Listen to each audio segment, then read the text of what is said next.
जय श्री राधे, जय श्री कृष्णा। दशा माता की कहानी। एक घर में कोई देवरानी जेठानी थी। उनके कोई संतान नहीं थी। वे मेहनत मजदूरी करके पेट पालती थी। नेम धर्म व्रत पूजन कुछ भी नहीं करती थी।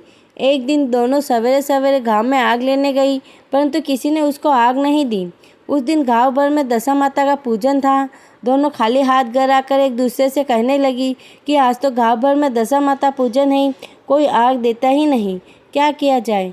आखिर जेठानी बोली कि कुछ हानि नहीं, आज अपने लोगों का भी व्रत सही। शाम को जब आग मिलेगी तब रसोई बना करके भोजन कर लेंगी। संध्या के समय जेठानी अपने एक पड़ोसन के घर आग देने गई। पड़ोसन ने उसे स्वागतपूर्वक बिठाया। जेठानी ने पूछा कि दशा रानी का पूजन करने से क्या होता है।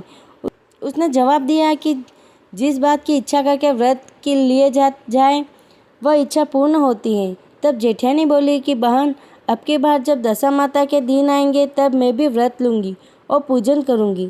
जेठानी आग लेकर पड़ोसन के घर से बाहर निकली ही थी कि गाय चरकर आती हुई दिखाई दी। वाला पीछे आ रहा था। उसके कंधे पर एक बछड़ा था और एक गाय उसको चाटती हुई उसके पीछे पीछे आ रही थी। पड़ोसन ने पूछा, भैया तुम्हारी गाय पहली ही ब्याही है या दोहला टहला है। उसने कहा कि पहली ब्याही है। पुनः स्त्री ने पूछा कि बछड़ा ब्याही है या बछिया। ग्वाला ने जवाब दिया कि बछड़ा है। तब जेठानी ने कहा कि जो लो, अब घर जाकर दशा रानी का व्रत ले लो। 9 दिन तक कथा कहानियाँ सुनना। 10वें दिन के भीतर ही तुम्हारी मनोकामना पूर्ण हो जाएगी। तब उसने अपने घर आ जाकर देवरानी को भी यह बात बताई। निदान दोनों ने दशा रानी के व्रत के लिए और दशा रानी का ध्यान स्मरण करके मनोती मनाई कि यदि हमारे संतानें पैदा होगी तो हम सुहागिनें नियत कर सब कुछ कर देंगी। दशा रानी की पूजा होने के लिए पहले ही देवरानी जेठानी दोनों ही गर्भवती हो गई। 9 महीने 9 दिन के बाद ही दोनों के गर्भ से 2 सुंदर बालक जन्मे। बालकों के जन्म संस्कार के बाद ही देवरानी ने कहा, लड़के होने पर जो सुहागिनें न्योतने की मनोती की थी उनको न्योत देना चाहिए। जेठानी ने कहा, अभी ऐसा क्या जल्दी पड़ी है। जब लड़कों की पसनी हुई तभी भी देवरानी ने दूल्हे की याद दिलाई, परंतु जेठानी ने फिर भी टाल दी और कहा कि जब लड़के बड़े होंगे, उनकी सगाई होगी, उसी दिन सुहागिनें न्योत देंगे। लड़के बड़े हो गए, उनकी सगाई संबंध भी पक्का हो गया, फिर भी जेठानी ने सुहागिनें नहीं न्योती। उसने कहा कि जिस दिन लड़के की शादी होगी उसी दिन सुहागिनें न्योत कर उत्सव के साथ पूजा की जाएगी। तब देवरानी बोली कि बहन, तुम चाहे जब करना, पर मैं तो मंडपाच्छादन के दिन ही सुहागिनें न्योतूंगी। देवरानी ने जैसा कहा था वैसा ही किया। उसने विनायक के दिन ही सुहागिनें न्योत दी, परंतु जेठानी ने कुछ भी परवाह न की। मंडपाच्छादन के बाद मातृ का पूजन करके और बारात सजा कर दोनों दूल्हे ब्याहने के लिए चले। जिस लड़की की माता ने मंडप के दिन सुहागिनें न्योती थी उसका तो विवाह बड़ी धूमधाम से पूर्ण हो गया, परंतु जिसकी माता ने सुहागिनें नहीं न्योती थी उनको ठीक फेरे के समय दशा रानी बीच मंडप में हटाकर ले गई। दूल्हा को एकदम गायब होते देखकर कन्या दोनों पक्षों में हाहाकार मच गया। उसकी बारात खाली हाथ घर वापस आई।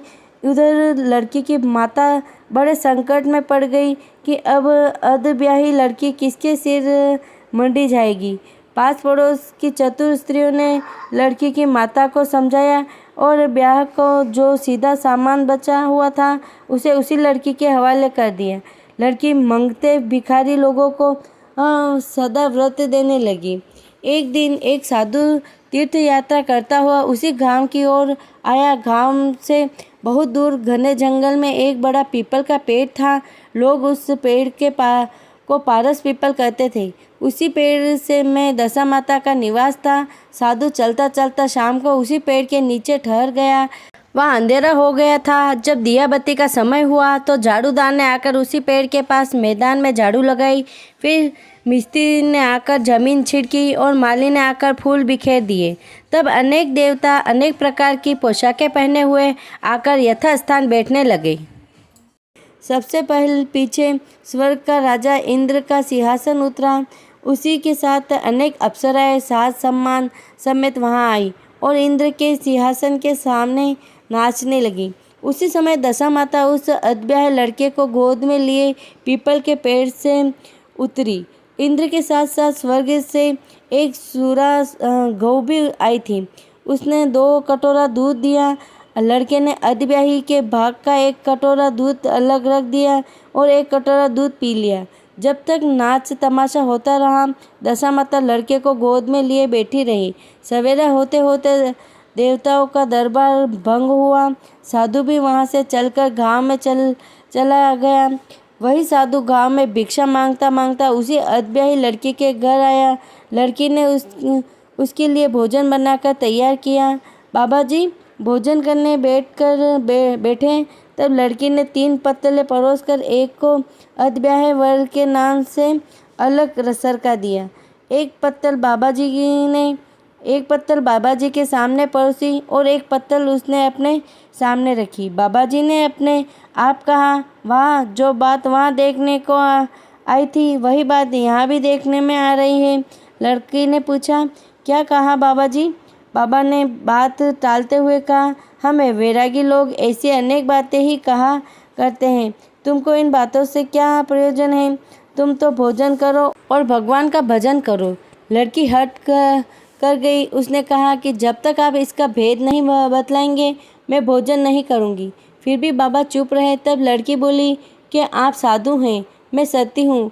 आप या तो अपनी बात का भेद बताइए जो आपने कहा है, या मेरा श्राप लीजिए। तब बाबा ने रात का सारा हाल उसे बता दिया। अंत में उसने बाबा के साथ उस पीपल के पास जाना निश्चय किया। बाबा आगे आगे चले, लड़की उसके पीछे चली। बाबा लड़की के पारस पीपल के पास छोड़कर चले गए। जब संध्या हुई तब नित्य की तरह झाड़ूदार ने झाड़ू लगाए, मिस्त्री ने जमीन छिड़की और माली ने फूल बिखराए। राजा इंद्र आए और परियों का नाच गाना होने लगा। उसी समय दशा माता पीपल पर से उतरकर दरबार में बैठी। लड़के ने सूरज गाय से दूध लिया और उसने अधब्याही का कटोरा अलग से रखकर जो ही अपना कटोरा मुंह में लगाया तो लड़की कटोरा हाथ में लेकर वर के सामने आ गई। वह बोली कि भाग लेने के लिए मैं उपस्थित हूँ और जो आज्ञा दी जाए सो सेवा भी करूँगी। तब वह बोला कि मैं इस तरह तुमको नहीं मिल सकता। मैं दशा माता की सेवा में रहता हूँ। अभी मुझे दरबार में जाकर उन्हीं की गोद में बैठना होगा। यदि तुम मुझको चाहती हो तो दशा माता को प्रसन्न करके उनसे मुझको मांग लो, तब मैं तुम्हारा हो सकता हूँ। लड़का दशा माता की गोद में जा बैठा। लड़की अप्सराओं के साथ नाचने लगी। जब सवेरा हुआ तब दशा माता ने कहा कि यह नई नाचने वाली लड़की बहुत नाची है। उसे बुलाकर उन्होंने कहा कि मैं तुमसे बहुत प्रसन्न हूँ, मांग ले जो कुछ मांगना हो। लड़की ने दशा माता से वचन लिया कि जो मांगूँ सो पाऊँ। तब उसने दौड़कर अपने पति को पकड़ लिया और कहा कि मुझे यही चाहिए। दशा माता ने कहा, तूने मांगा तो बहुत, परंतु मैं वचन दे चुकी हूँ, इस कारण तेरा वर दे देती हूँ। राजा इंद्र ने दशा माता से पूछा कि भगवती, यह सब क्या भेद है, जरा मुझे भी बताइए।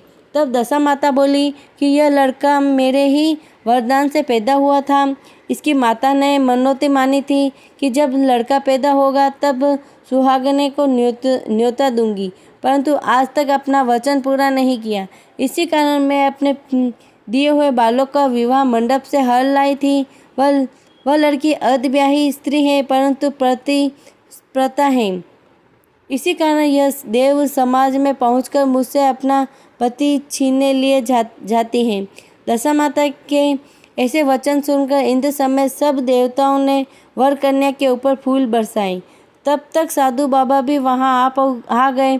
साधु बाबा, उसके पीछे दूल्हा और उसके पीछे लड़की, इस प्रकार तीनों गांव की ओर चले गए। जब वे लोग गांव में समीप पहुँचे तब लोगों ने कहा, लड़की के पिता को खबर दी कि तुम्हारी लड़की अपने दूल्हे के साथ वापस आ रही है।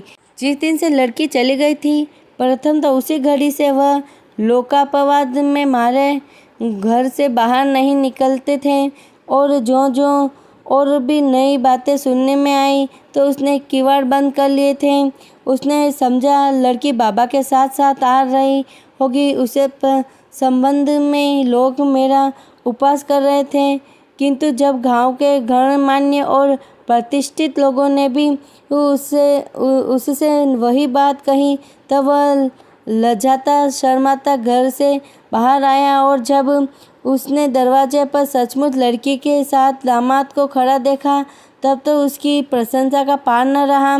उसने इसी खुशी में बहुत दान पुण्य किया, बधाई बटवाई और फिर से विवाह की तैयारी की। परंतु लड़की ने अपने माता से कहा कि पहले वर के घर से सुहागिनों को न्योत कर बारात यहाँ आनी चाहिए। अतः लड़की के बाप ने लड़के के घर खबर भेजी। वहाँ सुहागिनों को न्योत कर बारात चली तो बड़ी धूमधाम से विवाह हुआ। वर बहू दोनों अपने घर गए। दशा माता की जैसी सती की दशा फेरी वैसी वह कथा के श्रोता भक्त आदि का कल्याण कहे। बोलो दशा माता की जय।